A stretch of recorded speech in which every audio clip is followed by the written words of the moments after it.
जिस प्रकार से मल्लिकार्जुन खड़गे जी ने अपने कार्यालय, कांग्रेस के कार्यालय में भाषण देते हुए उन्होंने ईवीएम को कोसा है और जिस प्रकार उन्होंने कहा है कि ईवीएम हटाना है और बैलेट पेपर को फिर से लेकर आना है, उस विषय में आज यह प्रेस कॉन्फ्रेंस हो रही है।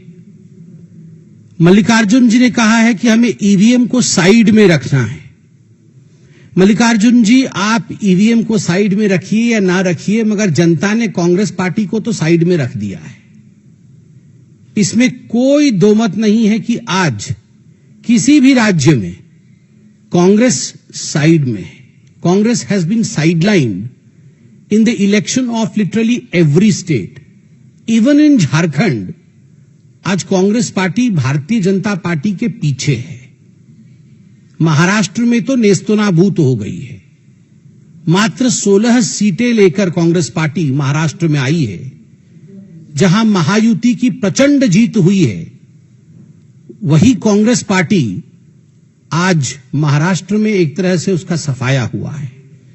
स्वाभाविक है, the frustration is written large on the face of the leaders of Congress party, including Mr. Rahul Gandhi and others. Mallikarjun खड़गे जी ने कहा कि हमें ईवीएम कतई नहीं चाहिए। मल्लिकार्जुन जी, राहुल गांधी जी, आपको ईवीएम नहीं चाहिए, आपको जुडिशियरी भी नहीं चाहिए। आप तो बता रहे थे जुडिशियरी का काम भी हमें करना पड़ रहा है, वो नहीं कर रहे हैं। आपको इलेक्शन कमीशन भी नहीं चाहिए, आपको ईडी भी नहीं चाहिए, सीबीआई भी नहीं चाहिए, आपको भारत सरकार भी नहीं चाहिए क्योंकि ये तो अच्छी सरकार नहीं है। आपको कुछ नहीं चाहिए, तो मुझे लगता है आपके लिए सर्वोच्च स्थान और उपयुक्त स्थान मंगल ग्रह है। कोई नहीं है वहां, ना जुडिशरी है, ना ईडी है, ना सीबीआई है, वहां ईवीएम मशीन भी नहीं है, इलेक्शन कमीशन भी नहीं है। वहीं जाइए, वहां बिल्कुल आप शहजादे जी को कुर्सी पर बैठाइए और आनंद से रहिए। मुझे बड़ा आश्चर्य हुआ, मल्लिकार्जुन खड़गे जैसे एक सीनियर पॉलिटिशियन ने कल एक वाक्य कहा कि एससी, एसटी और ओबीसी और गरीबों के जो वोट है वो ईवीएम के कारण खराब हो रहे हैं। क्या सोचते हैं मल्लिकार्जुन जी और कांग्रेस पार्टी कि जो अनुसूचित जाति के लोग हैं, जो अनुसूचित जनजाति के लोग हैं, या जो एसटी लोग हैं, जो ओबीसी हैं, अदर बैकवर्ड क्लास है, उनको ईवीएम में वोट करना नहीं आता? वो इतने अनपढ़ हैं और इतने समझ भी उनको इतनी नहीं है कि वो ईवीएम में किस प्रकार वोट कर सके, बटन कहां दबाना है, कैसे दबाना है, वीवीपैट उसमें निकलता है, उसे देखना है, वेरीफाई करना है। Just because they are SC, ST, OBC and poor, they do not know how to use EVM. ये एक इंसल्ट है। ये कहीं ना कहीं SC, ST और OBC समाज के प्रति एक बहुत बड़ा इंसल्ट है, एक बहुत बड़ा धक्का है। और मैं ये एक्सपेक्ट नहीं कर रहा था। मुझे नहीं लगता था कि मल्लिकार्जुन खड़गे जैसा सीनियर व्यक्ति इस प्रकार के वाक्य का प्रयोग करेगा। मल्लिकार्जुन जी का यह भी कहना था कि हम तो बैलेट पेपर किसी भी कीमत पर लेकर आएंगे और ईवीएम मशीन जो है वो नरेंद्र मोदी और अमित शाह जी के घर पे रख दीजिए। मोदी जी और अमित शाह जी के घर पे ईवीएम मशीन रख दीजिए, हम बैलेट पेपर लेके आएंगे। खड़गे जी, राहुल जी, मोदी जी के घर में ईवीएम मशीन है। E for energy, V for vikas, M for mehnat. Machine की तरह मोदी जी काम करते हैं। He works like a machine and he has EVM. वो ऊर्जा उनके पास है। E for energy, V for vikas, विकास के लिए, डेवलपमेंट के लिए काम करते हैं। और वो अतुलनीय मेहनत, ईवीएम, उसी के कारण आज भारतीय जनता पार्टी जीत रही है। सही कह रहे हैं, हम ईवीएम के कारण जीत रहे हैं, जहां ई से एनर्जी, वी से विकास और एम से मेहनत होता है। और आप आरबीएम के कारण हार रहे हैं। आरबीएम का अर्थ है राहुल्स बेकार मैनेजमेंट। हम ईवीएम के कारण जीत रहे हैं, आप आरबीएम के कारण हार रहे हैं। खराबी मशीन में नहीं है, खराबी लीडरशिप में है। ये ईवीएम ठीक है, राहुल खराब है। आप ईवीएम बाद में बदलिएगा, राहुल को बदलिए। बताइए, कोई भी प्रतिद्वंदी इस प्रकार का अनसॉलिसिटेड एडवाइस नहीं देता है, मगर फिर भी मुझे लगता है लोकतंत्र में इतनी शिष्टाचार होनी चाहिए कि इतने वर्षों तक साथ साथ पार्लियामेंट में और असेंबलीज में बैठने के बाद कम से कम कुछ एडवाइस हमें, भले ही वो अनसॉलिसिटेड लगे, हमें देना चाहिए। मैं तो मल्लिकार्जुन जी से कहूंगा, मल्लिकार्जुन जी जानते हैं, वैसे कभी कभी उनके चेहरे को मैं भी पढ़ता हूं, वो जानते हैं खराबी कहां है, बेचारे बोल नहीं पाते हैं। बदलने की आवश्यकता है राहुल गांधी को, ईवीएम को नहीं।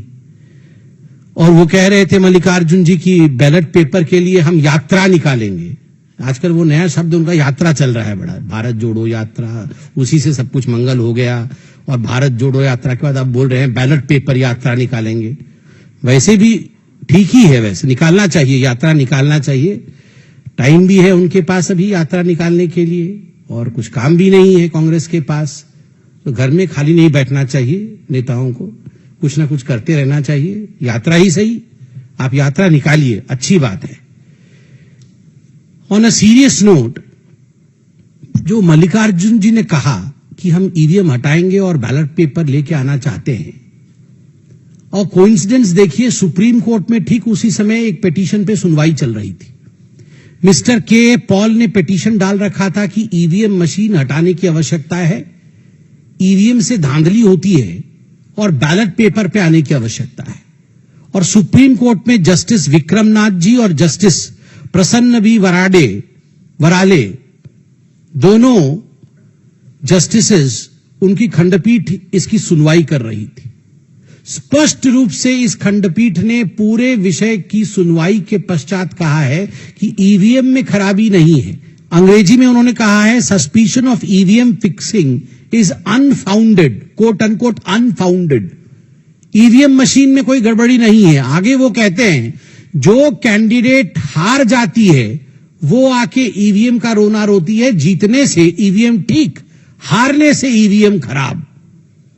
ये अंगूर खट्टे वाली कहानी है। और एग्जैक्टली कांग्रेस पार्टी, मुझे तो लगता है कि ये शब्द कांग्रेस पार्टी के लिए ही कहे गए, बिल्कुल हूबहू कांग्रेस पार्टी के लिए फिट हो रहे हैं। और कोइंसिडेंस देखिए, यहां मल्लिकार्जुन खड़गे जी भाषण दे रहे हैं कि ईवीएम हटाना है, ईवीएम में खराबी है, और यहां सुप्रीम कोर्ट कह रही है ईवीएम में खराबी नहीं है, हारने वाले को हमेशा ईवीएम में ही खराबी नजर आती है। मैं तो एक सवाल पूछना चाहता हूं, आप यात्रा निकालने चाहते हैं, आप ईवीएम को फेंकना चाहते हैं, ये सब कुछ ठीक है। जब 2017 में एक हैकाथॉन हुआ था, इलेक्शन कमीशन ने एक हैकाथॉन किया था कि आइए हम यहां ईवीएम मशीन रखेंगे और सब पॉलिटिकल पार्टी के लोग आके आप हैक करिए, और बहुत पहले से नोटिस जारी किया था कि हैकाथॉन होगा। कोई नहीं गया, कोई गया नहीं हैकाथॉन करने के लिए। उससे पहले तो टीवी पे, मुझे तो याद है, वो आम आदमी पार्टी के शायद सौरभ भारद्वाज जी, शायद वही, वो कुछ तार वार जोड़ के हैक कर रहे थे कि कैसे हैक होता है। उस दिन नहीं गए और हैक करने के लिए, उस दिन हैक करने नहीं गए वहां भी ईवीएम को हैक करने के लिए। तो ये कांग्रेस पार्टी हैकाथॉन के दिन घर में क्या कर रही थी? हाँ, विदेश ट्रिप में चले गए होंगे राहुल जी, हो सकता है उस समय खोजने से वो थाईलैंड वगैरह में कहीं होंगे, कहीं ना कहीं होंगे, बाहर ही होंगे, नहीं तो हो सकता है वो जाएंगे। मगर बड़ा आश्चर्य का विषय है, hackathon, you don't take this thing seriously. आप इतने बड़े पॉलिटिकल पार्टी के अध्यक्ष हैं, आप बोल रहे ईवीएम को फेंकना पड़ेगा, बैलेट को लाना पड़ेगा, and when the hackathon takes place no one represents your party in the hackathon to prove what you are saying. Elon Musk ji ने भी ट्वीट किया है, मैं देख रहा था, सीईओ है टेस्ला के, जो जुलाई 4 को हमारी रिजल्ट्स निकलने के बाद, जून 4 को रिजल्ट्स निकलने के बाद लोकसभा के एक आर्टिकल छपी थी कि India count 640 million votes in a single day. तो मस्क जी ने उस पर ट्वीट किया है और हाथ ऐसे देखे कि इमोजी बनाया हुआ है कि उनके एक स्टेट में अभी तक काउंटिंग चल रही है। ये आंतरिक विषय है उनका, उस पर मैं कमेंट नहीं करना चाहूंगा, मगर ही हैज अपलॉडेड कि आप देखिए इतनी बड़ी सिस्टम एक दिन में काउंटिंग कर सकती है। मगर हमारे यहां लिमिटेड है, फिर भी हमारी काउंटिंग अभी तक चल रही है। ये भारत के लोकतंत्र की सुंदरता है। इलेक्शन कमीशन ने बार बार आपको इनवाइट किया। 2004-2009 के लोकसभा के चुनाव के नतीजे आपके पक्ष में थे, कांग्रेस पार्टी के पक्ष में थे। ये दोनों चुनाव ईवीएम के माध्यम से हुए थे और इस बार भी 2024 में single largest double digit number में आप आए हैं पहली बार। आप उस समय कितना खुश हो रहे थे, इतरा रहे थे। उस समय तो ईवीएम के खिलाफ नहीं बोल रहे थे जब आपको 99 सीट्स आई थी। सिंगल लार्जेस्ट ऑपोजिशन पार्टी बन के आप उभरे 99 सीट के साथ। उस समय तो सब कुछ ठीक था। और बाकी राज्यों में जब आप चुनाव जीतते हैं उस समय ईवीएम खराब नहीं होता है। मुझे तो बड़ा आश्चर्य लगता है कि आपने हेमंत सोरेन जी के और जेएमएम के जीत को भी कुंद करने का काम किया है। ये अलायंस धर्म नहीं है। आप जो ईवीएम के ऊपर आक्षेप लगा रहे हैं, आपका कहने का तात्पर्य है कि ये जो जेएमएम भी जीती है वह भी कुछ मैल प्रैक्टिसेस के माध्यम से जीती है। ईवीएम खराब था, they don't deserve to win. मुझे लगता है ये अलायंस नीति नहीं है, जहां आप खुद अपने अलायंस पार्टनर के ऊपर इस प्रकार हमला करते हैं। बार बार मैं कहता हूं, मशीन में खराबी नहीं है, व्यक्ति और लीडर में खराबी है। जब तक राहुल जी रहेंगे ऐसा ही चलता रहेगा। क्या रणनीति हो सकती है और क्या बोलेंगे लोगों को? सब कार्यकर्ता कांग्रेस पार्टी के जानता है, सब जानते हैं कि राहुल गांधी से नहीं हो पाएगा। ये कौन नहीं जानता है? मैं भी जानता हूं, वो कार्यकर्ता भी जानता, हमारे सारे कार्यकर्ता जानते हैं। आप लोग बोलते नहीं है, आप लोग भी मन में सोच के देखिए और कांग्रेस वालों से पूछिए, वो भी बोलते नहीं हो पाएगा उससे। अब क्या बोलेंगे कि ये चुनाव राहुल गांधी जी के कारण हार गए? अब यही सब बोलेंगे, ईवीएम खराब हो गया जी, मशीन खराब हो गई, बिजली कट गई, रोड खराब था, हमारा कार काम नहीं कर रहा था। यही सब बोले, कुछ तो बोलना पड़ेगा ना। अब यही बोलते हैं ईवीएम खराब हो गया है, जानते सब है कि राहुल खराब हो गए हैं। मैं तो वो स्टेटमेंट भी लेके आया हूं राजीव गांधी जी का। राजीव गांधी जी ने स्टेटमेंट दिया था बैलेट पेपर के विरोध में। राजीव गांधी जी ने कहा था कि ये 86 सीट बीजेपी को कैसे आ गई, और वो कथन में राजीव गांधी जी का स्टेटमेंट पढ़ देता हूं। सच क्या है? बीजेपी के पिछले पार्लियामेंट में लोकसभा में 86 सीटें आई थी। उनकी 86 सीटें जीतने की ताकत आज तक नहीं बनी। उनका वोट 8% से बढ़कर मुश्किल से 12% हो गई। 8 से बढ़कर 12% होने से उन्हें 86 सीटें मिल गई। यह तो हिसाब जुड़ता नहीं है, पल्ले पड़ता नहीं है। इस हिसाब से तो कांग्रेस को 500 के 500 सीट जीतनी चाहिए। कुछ गड़बड़ है। गड़बड़ तो यह है ही। बताइए, उस समय तो बैलेट पेपर में चुनाव हुए थे तो वो गड़बड़ बता रहे थे बैलेट पेपर को, and he was advocating that ballot paper system should be done away with. पिताजी बोले बैलेट पेपर खराब, बेटे जी बोले ईवीएम खराब। वाह, मतलब राजशाही वापस ले आए और उसके बाद बस मुकुट पहना दे इनको। बस एक वहां पीछे पर सिंहासन रख के, आइए जी आइए महाराज शहंशाह जी बैठ जाइए, आप मुकुट पहना दें। बैलेट भी खराब, ईवीएम भी खराब, ये चाहते वही है, मुकुट मुकुट पहनना है इनको। So it's a sensitive issue, it's a very sensitive issue. I would wait for the investigation to be complete.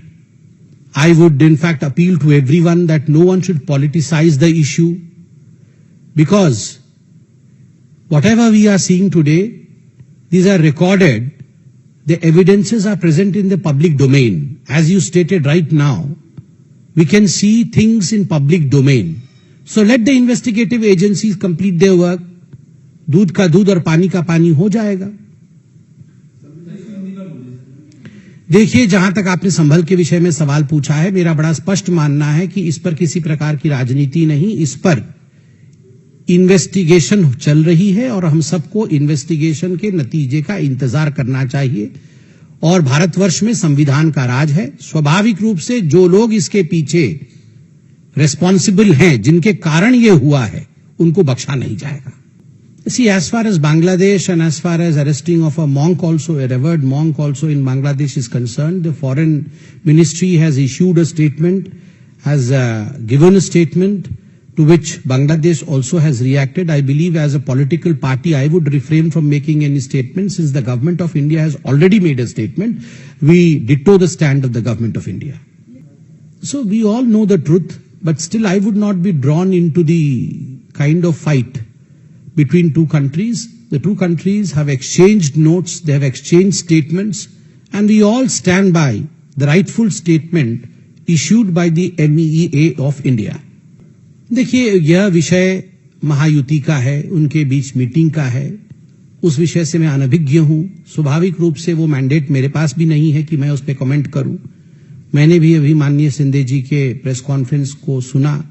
शिष्टता, शालीनता और भद्रता के शब्दों को उन्होंने बहुत अच्छे से पिरोया है, हम सब ने सुना है। और इस विषय पे जब तक बैठक इत्यादि नहीं होती है, मुझे लगता है हम अभी इस विषय से अनभिज्ञ हैं।